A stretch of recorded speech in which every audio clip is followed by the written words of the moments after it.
नमस्कार. लक्षवेधीमध्ये आपल्या सगळ्यांचं स्वागत. मी प्रसाद काथे. छत्रपती संभाजीराजे यांच्या मार्फत केलं गेलेलं एक वक्तव्य माध्यमात प्रसिद्ध झालं आणि सगळ्याच मराठा समाजाच्या भुवया उंचावल्या. छत्रपती संभाजीराजे यांच्याकडून ओबीसी आरक्षणाच्या शिवाय आगामी निवडणुका घेऊ नयेत असं वक्तव्य केलं गेल्याच्या नंतर मराठा समाजामध्ये त्या संदर्भात प्रतिक्रिया येणं सुरू झालं आहे. ज्या पद्धतीने छत्रपती संभाजीराजे यांनी मराठा आरक्षणाच्या लढ्यामध्ये उडी घेतली, ज्या पद्धतीने छत्रपती संभाजीराजे यांनी मराठा आरक्षणाचा लढा पुढे नेत असल्याचं समाजाला सांगितलं आणि त्यानंतर ही संपूर्ण लढाई ही सारथीपुरतीच मर्यादित आहे की काय अशी भूमिका घेतली.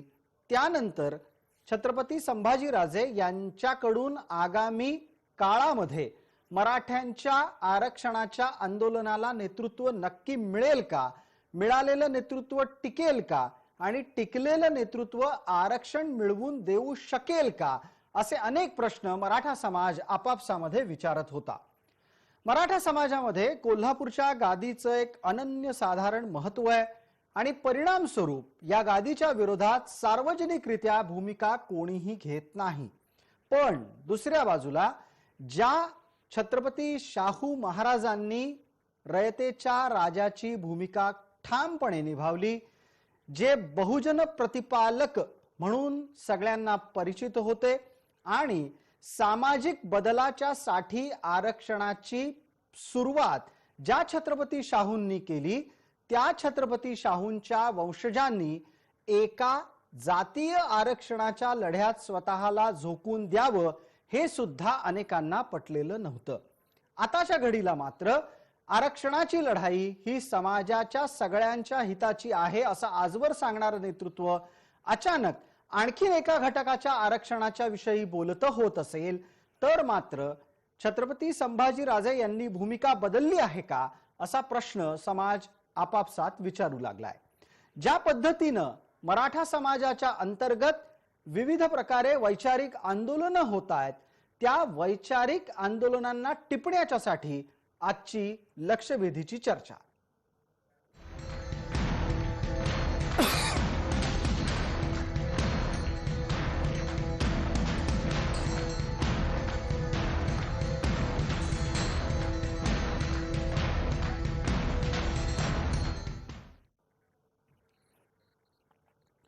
या चर्चेमध्ये आपल्या सोबत सहभागी होत आहेत संभाजीराजे छत्रपती यांचे समर्थक धनंजय जाधव, आपल्या सोबत मराठा समन्वयक या नात्यानं दिलीप पाटील आहेत, त्याचबरोबर मराठा क्रांती ठोक मोर्चाचे समन्वयक आबासाहेब पाटील आहेत आणि भारतीय जनता पार्टीचे प्रवक्ता या नात्यानं आपल्या सोबत विनोद वाघ आहेत. माझा पहिला आणि थेट प्रश्न आत्ताच्या घडीला धनंजय जाधव यांना. धनंजयराव, आपल्याला माझा आवाज अतिशय नीट पोहोचत असेल अशी अपेक्षा करतो आणि थेट विचारतो, ओबीसींच्या आरक्षणाच्या शिवाय निवडणुका घेऊ नयेत असा भूमिका बदल छत्रपतींना का करावासा वाटतोय? मी तुम्हाला सांगू इच्छितो, जी आपण भूमिका सांगत आहात या बाबतीमध्ये मी स्वतः त्या ठिकाणी उपस्थित होतो. छत्रपती संभाजी महाराजांनी असं सांगितलेलं आहे की आज ओबीसी प्रश्नच तुमच्या प्रतिनिधी मुळात असा विचारला की ओबीसी आरक्षणाच्या बाबतीमधल्या या प्रक्रियेवर तुमचं मत काय. त्यावेळी संभाजीराजांनी सांगताना सांगितले की सर्वपक्षीय लोकप्रतिनिधी असं म्हणत असतील, निवडणुकांच्या बाबतीमध्ये निवडणुका पुढे गेल्या तरी चालतील, या बाबतीमध्ये त्यांचं मत योग्य आहे, कारण की त्यांच्या आरक्षणाचा प्रश्न योग्य पद्धतीने सुटला पाहिजे. छत्रपती संभाजीराजे स्वतः असं म्हणालेले नाहीत की जर निवडणुका पुढे गेल्या नाही तर, जी तुम्ही टॅगलाईन सांगताय ती छत्रपती संभाजीराजांचं वक्तव्य नाही. आणि दुसरी गोष्ट, पुढारी या वृत्तपत्रांनी ही बातमी दिलेली आहे, त्या बाबतीमध्ये उद्या ते खुलासा देखील तशा पद्धतीचा छापणार आहेत. आमचं त्यांच्यासोबत बोलणं देखील झालेलं आहे. आपण असं सांगता आहात की माध्यमांमध्ये आलेलं वृत्त विपर्यस्त आहे. जर समजा माध्यमांमध्ये आलेलं वृत्त विपर्यस्त आहे तर त्याचा खुलासा येण्यासाठी इतका वेळ का लागावा? आतापर्यंत एव्हाना माध्यमांपर्यंत छत्रपतींच्या वक्तव्याला विपर्यस्त पद्धतीने छापल्याच्या बदल्यातली भूमिका, स्पष्ट करणारी भूमिका ही यायला हवी होती, ती का नाही आली? मी स्वतः तुम्हाला उद्या पुढारी या वृत्तपत्राने खुलासा छापल्याच्या बाबतीमधली बातमी स्वतः पाठवेल आणि मी तुम्हाला आता ती क्लिप देखील दाखवू इच्छितो. तुमच्या साधारणतः नारायणगावच्या किंवा राजगुरुनगरच्या पत्रकाराकडे देखील ती क्लिप आहे. बर आम्ही ज्यावेळेस राजगुरुनगरला गेलो त्यावेळेस ती प्रतिक्रिया आलेली आहे आणि त्यामध्ये संभाजीराजेंचं स्वतःचं हे स्टेटमेंट नाही तर अनेक नेते मंडळींनी ओबीसी आरक्षणाशिवाय निवडणुका घेऊ नये ही जी भूमिका मांडलेली आहे त्यामध्ये केंद्र सरकार असेल राज्य सरकार असेल यांनी संभ्रम जो निर्माण झालेला आहे तो क्लिअर करावा अशा पद्धतीची भूमिका संभाजीराजेंनी मांडलेली आहे. ठीक आहे. आपल्या या प्रतिक्रियेच्या अनुषंगानं दिलीपराव पाटलांना बोलतं करतो. दिलीपराव, आपल्याला पटतीये का ही भूमिका आणि ज्या पद्धतीचा आता भूमिकात्मक बचाव केला जातो आहे तो सुद्धा आपल्याला योग्य वाटतो का?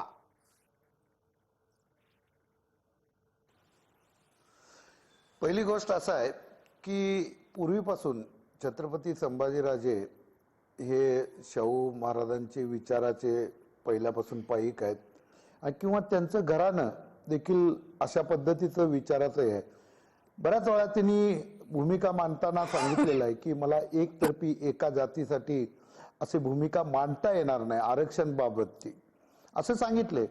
खरे काही लोकांनी ते असं पद्धतीने एक भासवायचा प्रयत्न केला की अरे नाही नाही की आरक्षणाबाबतीत फक्त त्यांची भूमिका अशी आहे मराठीत.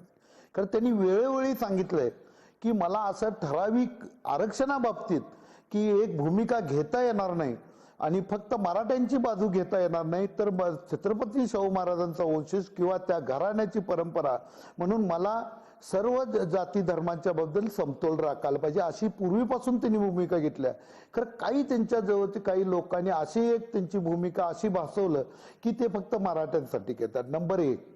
आता दुसरा त्यातला प्रश्न असा आहे की मराठा चळवळ जी आहे ती फक्त आणि फक्त काय मराठा सारथीसाठी नाही. पूर्वी आपण जे पहिला जे बोलला ते बरोबर आहे की सारथीही ज्यावेळी क्रांती मोर्चे चालू झाले त्यावेळी सारथीची आमची मागणीच नव्हती त्या ठिकाणी.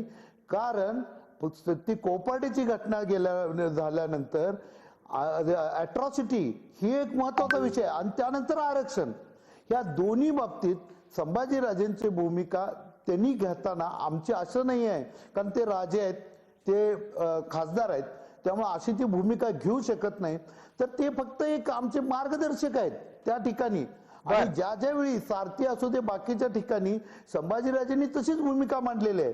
त्यामुळं हे जे आता जे गैरसमज होतो किंवा संभ्रम तयार व्हायला लागलाय किंवा लोकांच्यात कन्फ्युजन तयार व्हायला लागलाय तर पूर्वीपासूनच संभाजीराजेंनी सांगितलेलं की मी कुठल्याही एका जातीचं आरक्षणाबाबतीत की बाजू घेणार नाही.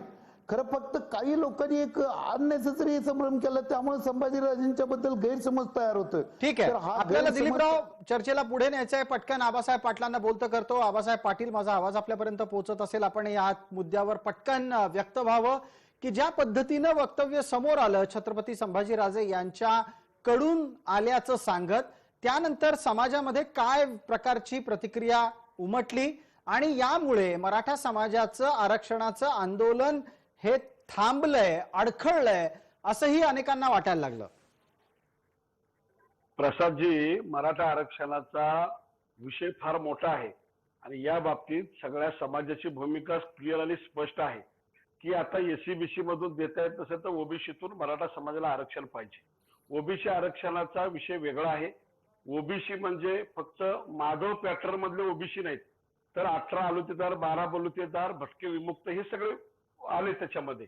आणि जे कोण आता मागणी चालू आहे राजकीय लोकांची की पहिले आरक्षण मिळाल्यानंतर निवडणुका घ्या, आरक्षण मिळाल्यानंतर निवडणूक घ्या, हे फक्त जे चाललंय राजकीय लोकांचा विषय चालू आहे. आमची स्पष्ट भूमिका त्या ठिकाणी मागच्या वेळेला मांडली होती की या राज्यातला 12 बलुतेदार, 18 आलुतेदार, भटके विमुक्त ह्याचं उपवर्गीकरण झालं पाहिजे. प्रत्येकाला समान न्याय मिळाला पाहिजे. ओबीसीचं राजकीय आरक्षण मिळाल्यानंतर मुंडे घराण्याला, भुजबळ घराण्याला, वडेट्टीवारच्या काही लोकांना, ज्या माधव पॅटर्न मधल्या लोकांना, बुटभर लोकांचा ज्या ठिकाणी विचार केला जातो त्याच्या पलीकडे जाऊन शिक्षणाचा विचार केला पाहिजे. या राज्यातल्या हजारो लाखो युवकांचा प्रश्न आहे. आरक्षणामधून शिक्षण घेता येत नाही, फी भरता येत नाही.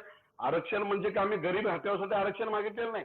आमच्या मुलांना शिक्षण. आबासाहेब पाटील, एकच मिनिट. आबासाहेब पाटील, या निमित्तानं मूळ मुद्दा आहे तिकडे थोडं दुर्लक्ष होत आहे असं वाटतं. संभाजीराजे छत्रपती यांच्याकडून जे वक्तव्य केलं गेलं त्या संदर्भात आपल्या सोबत असलेले राजे समर्थक धनंजय जाधव यांनी केलेला खुलासा आपल्यापर्यंत पोहोचला असेल. आता हा खुलासा समाजात जाणार आहे का?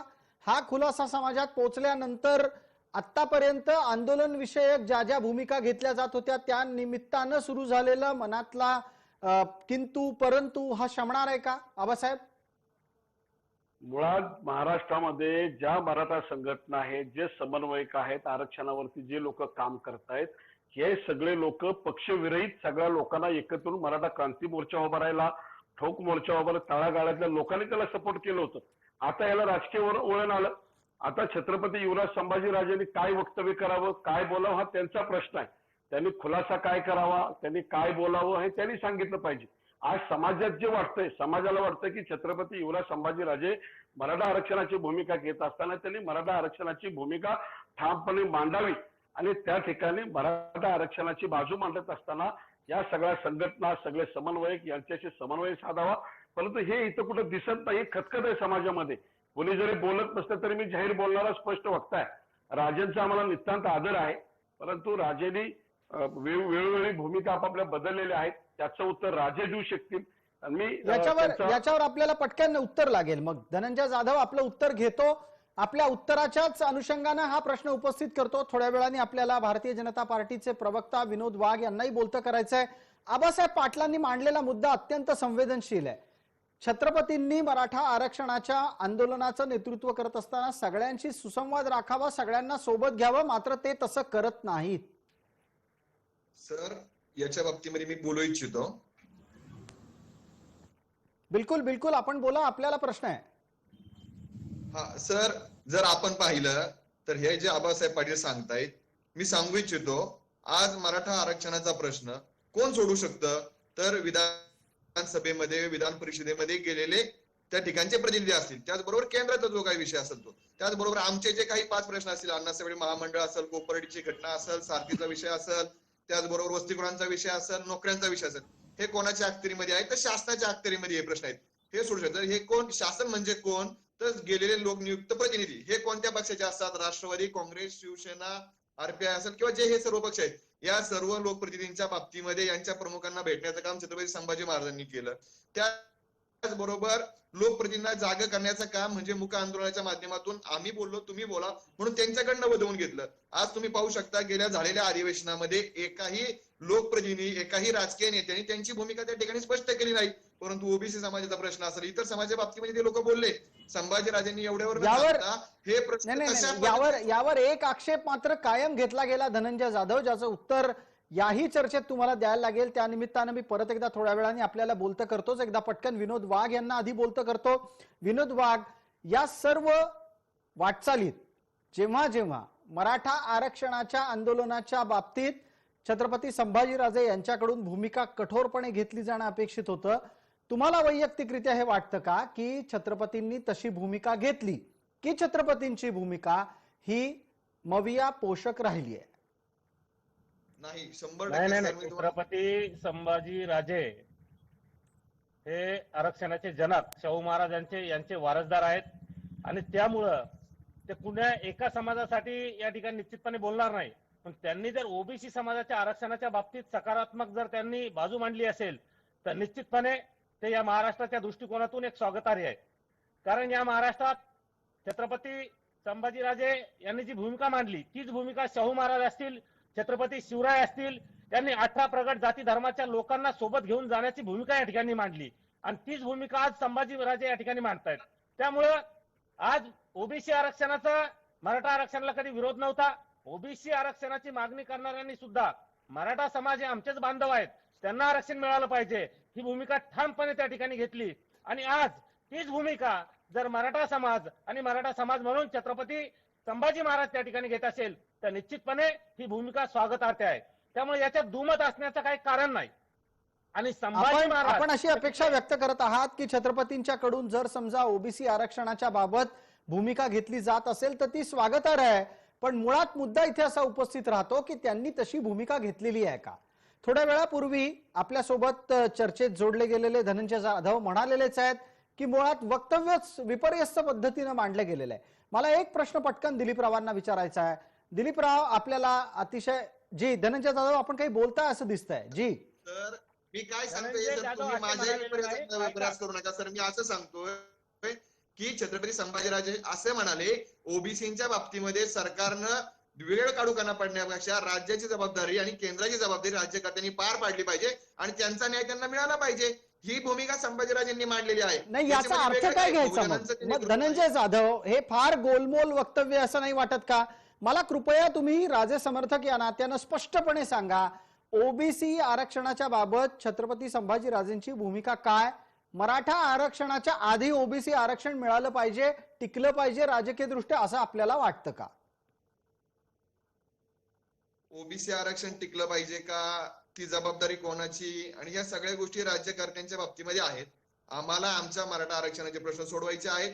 त्या बाबतीमध्ये संभाजीराजे हे महाराष्ट्रातल्या अनेक समन्वयकांच्या सोबत लढा आहेत. त्या बाबतीमध्ये त्यांनी वेगवेगळ्या पद्धतीनं सरकारवरती दबावगट देखील निर्माण केलेला आहे. थोड्या वेळापूर्वी त्या बाबतीमध्ये आबासाहेब पाटील काय बोलले आपण ऐकलं असेल की ते मराठा समन्वयकांशी चर्चा पण करत नाहीत, ते एकला चरोले पद्धतीनं मराठा आरक्षणाचं आंदोलन पुढे नेत आहेत.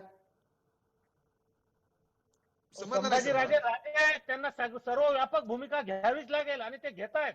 ते निश्चितपणे आनंदाची बाब आहे, त्यामुळे कोणी टीका करण्याचा प्रश्नच येत नाही. धनंजय जाधव आपलं राजेंना तो उत्तर. अधिकार आहे. राजे- कोणी टीका आवाज केलेली नाही आला सर आपला नाही. मला. वाघ साहेब, एक मला ऐकून घ्या. ज्या वेळेला आवाज राज्यातले नव्हता. सगळे पाटील OBC साहेब, जरा नेते मला असतील, याबाबतीत छत्रपती बोलायचं आहे. असतील, देतो दिलीपराव संधी देतो, एक मिनिट. काटे हे साहेब, सर्व मला जर जरा बोलत सर, बोलायचं सर, आहे. तुमची जी टॅगलाईन आहे, मला दोन प्रश्न उत्तर करायचे. एकतर तुम्ही आधी प्रश्न आरक्षण, विचारता सर ओबीसी आधी आरक्षणाच्या आरक्षण, बाबतीत, मग ओबीसी टॅगलाईन लावता आरक्षण. मराठा आरक्षणाच्या बाबतीत. आबासाहेब 2 मिनिटं, आबासाहेब 2 बरं, मिनिटं. बरं. या आज मला बोला, या बोला. मीडियाच्या बाबतीमध्ये मला तो सांगायचंय, बोलायचं तुम्ही आहे. प्रश्न विचारता ओबीसीच्या बाबतीतल्या वक्तव्यातला, टॅगलाईन लावता संभाजीराजे लांब गेले का.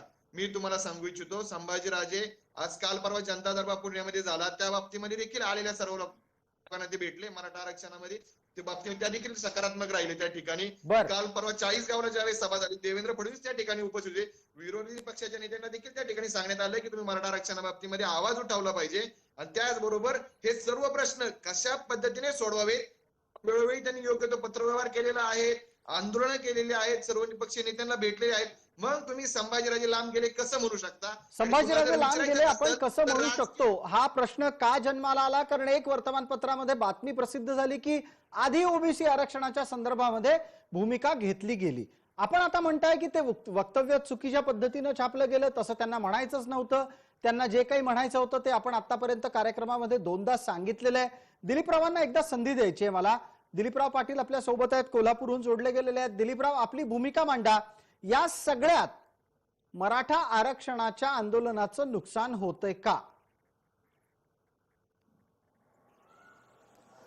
एक महत्वाचं एक लक्षात घेतलं पाहिजे, ओबीसीच्या बाजूने लक्षात घ्या की वडट्टीवार जशी भूमिका घेतात, भुजबळ जशी भूमिका घेतात, त्याचबरोबर त्यानंतर जे काही त्यांचे जे असेल मुंडे असतील, सगळे त्यांच्या जातीची भूमिका घेतात. मग मराठ्यांच्या बाबतीत राजेंनी टोकाची भूमिका घ्यावी अपेक्षा आहे. मग जर राजे जर तशी भूमिका घेत नसतील तर मराठा समाज काय म्हणतो की राजे जे मार्गदर्शक आहेत, राजे म्हणत नाहीत आमची मागणी आहे 50% आतून ओबीसीच मध्ये आम्हाला आरक्षण द्यायला पाहिजे. या बाबतीत धनंजय जाधवांनी सांगायला पाहिजे राजेंची भूमिका काय असणार. कारण मराठा समाजाला जर काय नेतृत्व म्हणत असेल तर आपण काय म्हणायला पाहिजे की 50% आत आम्हाला ओबीसी मधनं आरक्षण पाहिजे. मग अशा वेळी या भूमिकेला मात्र राजे सपोर्ट करत नाहीत. दुसरी गोष्ट असं आहे की सर्वजणांना घ्यायला पाहिजे. जे काय त्यांनी सांगितलं की तुम्ही बोला, आम्ही बोललो, त्यानंतर राज्यकर्ते बोला, या बाबतीत पण एक घडलं की जे भुजबळ साहेबांना बोलायला दिलं, कोल्हापूरला मुश्रीफ साहेबांना बोलायला दिलं, तर त्यातून जे आपल्याला जे काही प्रेशर गटच्या तयार करायला पाहिजे होता, आबासाहेब पाटील म्हणले ते जे महत्वाचं आहे की ठोक मोर्चा जे सरकारवर प्रेशर करायला पाहिजे. चर्चा करून आता कुठले प्रश्न सुटत नाहीत. कारण जे काय आता मधल्या काळात 6 महिन्यात आपण सगळ्यांनी कबूल करायला पाहिजे की मराठा क्रांती मोर्चा किंवा मराठ्यांच्या आंदोलनाची धार कमी झाली आणि ही दार कमी व्हायला कोण कारणीभूत आहे या बाबतीत देखील विचार करायला पाहिजे. बिलकुल बिलकुल. यावर आबासाहेब पाटलांचं एक उत्तर घेऊयात आपण आणि त्यानंतर आपण धनंजय जाधव यांना बोलण्याची संधी देणार आहोत. धनंजय जाधव, जे आक्षेप आतापर्यंत आले त्यावर आपण निश्चित बोला. एक आणखीन मत नोंदवून घेतोय चर्चेमध्ये आबासाहेब पाटलांचं. आबासाहेब, गेल्या 6 महिन्यामध्ये मराठा आरक्षण आंदोलन पूर्ण थंड पडलं. मवियाच्या विरोधात आंदोलन करायची इच्छा नाही की काय?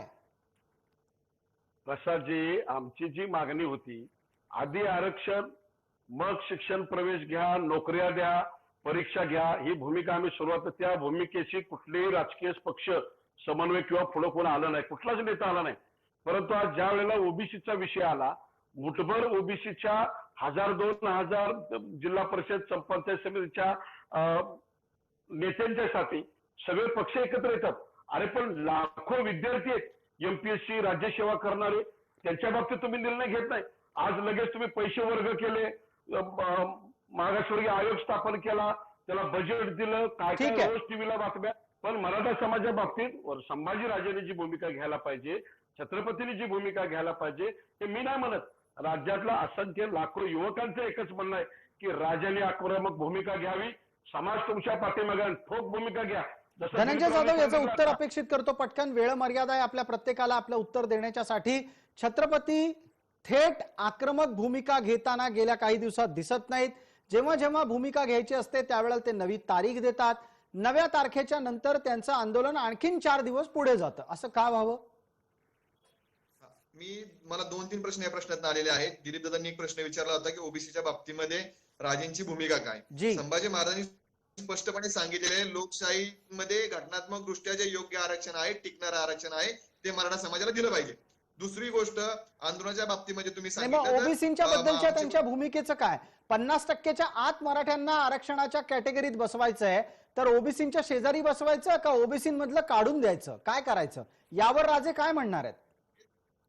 ते बहुजनांचे नेतृत्व करतात, ते शाहूंचे वंशज आहेत.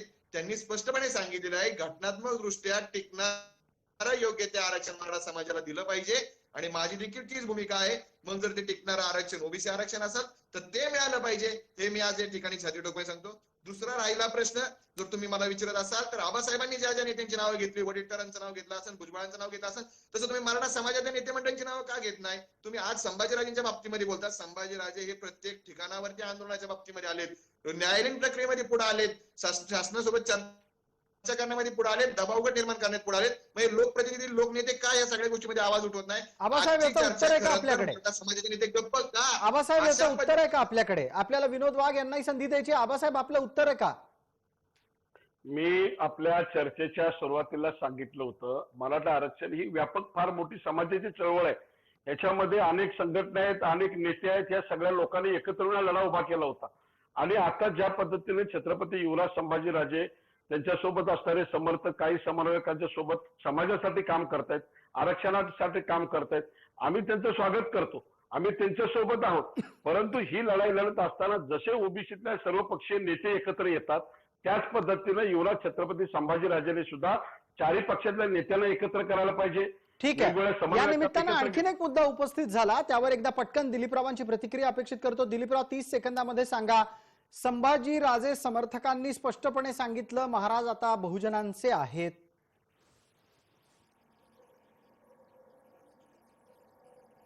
नाही, हे महत्वाचं एक लक्षात घ्या की पहिली गोष्ट आम्हाला जर का बहुजनांचं नेतृत्व करत असेल तर संभाजीराजेंनी मार्गदर्शक म्हणून काम केलं तर आम्हाला हरकत नाही. ते राजे आहेत, ते राजेंचा आम्ही कधी काय आम्ही सल्ला देऊ शकत नाही. खरं आमचं म्हणणं आहे की असं जर आरक्षणाचा आणि बाकीचे लढा आहे, ते सर्व समन्वयक जे पूर्वीसारखं जे आहे, ज्याला क्रांती मोर्चा जे आहे, कुठल्याही नेतृत्वाशिवाय जे लढा चालू होता, तोच खरा लढा आहे. करोडो लोक जे नेतृत्वहीन जे लढा लढले, तोच खरा लढा आहे. त्याच लढ्याला यश येतं आणि सर्व समाजाची त्यालाच पाठिंबा आहे. ही आमची भूमिका आहे. ठीक आहे, राजेंनी विनोद वाघ आहेत आपल्या सोबत. विनोद वाघ, चर्चेच्या शेवटच्या टप्प्यामध्ये आपण आहोत. आत्ताच्या घडीला ज्या पद्धतीचं चित्र समोर येत आहे ते पाहता मराठा आरक्षणाचा लढा इथून पुढे असेल की सुप्त अवस्थेमध्ये पडून राहील? नाही, सर्वप्रथम मी आबासाहेबांच्या त्या वाक्याचा विरोध करतो की ते म्हटले की कुठल्याच राजकीय पक्षानं मराठा आरक्षणासाठी पुढाकार घेतला नाही. भारतीय जनता पार्टीच्या सरकारनं मराठा आरक्षणासाठी पुढाकार घेतला, त्यांनी ते आरक्षण दिलं.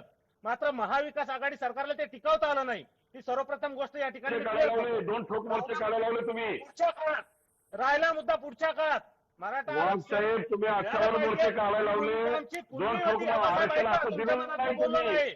असं दिलं नाही तुम्ही. 2 वर्ष संघर्ष करायला लावला समाजाला.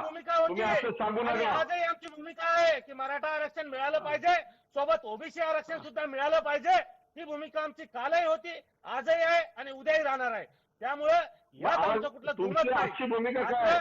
भाजपची आजची मराठा आरक्षणाची भूमिका काय ते स्पष्ट करा. निश्चितपणे आमची भूमिका मी तेच सांगतोय, कालही होती, आजही आहे आणि उद्याही राहणार आहे. की मराठा आज काय समाजाला भूमिका? आरक्षण विरोधी मिळालं पक्ष पाहिजे. म्हणून सोबत पक्ष ओबीसी म्हणून समाजाला सुद्धा त्यातला न्याय मिळाला पाहिजे. विरोधामध्ये काय भूमिका घेणार आहे? मराठा आरक्षण मिळण्यासाठी आज रोज 3 बातम्या चालू आहेत. त्याच्या वाटसाहेब बोला ना तुम्ही. जर सगळं आघाडी सरकार गप्प पडून आहे आणि विरोधी पक्ष बोलत नाही, त्याच्यामुळे मराठा आरक्षणाचा प्रश्न लांब नाही होत. मागच्या वेळेस मराठा समाजाला आरक्षण देण्याचं काम, मराठा समाजाची बाजू घेण्याचं काम हे भाजप सरकारनेच केलं. भाजप सरकारने काय अहो, केलं ना. आम्ही कुठे नाही म्हणतोय. भाजप सरकारनं मराठा आरक्षण दिलं, वेगळ्या मागण्या मान्य करून दिल्या. नाही त्याबद्दल आपण वाघ एक शब्द साहेब, बोलत नाही. वाघ साहेब, त्याबद्दल आम्ही आम्हाला शंका येते. नाकारत नाही. आम्ही नाकारत नाही वाघ साहेब. भाजप सरकारनं खूप चांगलं काम केलं, आरक्षण दिलं आणि 74 GR काढले मराठा समाजासाठी. त्याचं ठीक आहे. मराठा समाजाला फडणवीस आबासाहेब वेळ मर्यादेमध्ये आपल्याला चर्चेला आटोपतं घ्यायचंय. जाता जाता पटकन एक छोटीशी अपेक्षा उत्तराची तुमच्याकडून ठेवतो आणि त्या अनुषंगाने प्रश्न विचारतो. 30 सेकंदामध्ये पटकन उत्तर द्या. तुमच्या लेखी मराठा आरक्षणाचं आंदोलन सुप्त अवस्थेमध्ये पडलेलं आहे का? सध्याची परिस्थिती अशी आहे की या सगळ्या घडामोडीमध्ये सर्व संघटना, सर्व समन्वयक शांतपणे बघत आहेत. कोण कोण काय काय करतंय, कुणाकुणाच्या काय काय भूमिका आहेत. या सगळ्या झाल्यानंतर राज्यातले सगळे समन्वयक, सगळ्या संघटना एकत्र येऊन पेटणार आणि मराठा आंदोलन हे फार मोठ्या प्रमाणामध्ये रस्त्यावर उतरेल आणि सरकारला आवरता येणार नाही हे मी जाहीरपणे आज आपल्या चॅनलच्या माध्यमातून सांगतो. ठीक आहे, धन्यवाद. आपण आपली भूमिका स्पष्ट केली त्यासाठी आपण सर्व मान्यवर चर्चेमध्ये सहभागी झालात त्याबद्दल आपले मनपूर्वक आभार. लक्षवेधीमध्ये वेळ मर्यादेपोटी तूर्तास इतकंच. सर्व प्रेक्षकांना जय महाराष्ट्र.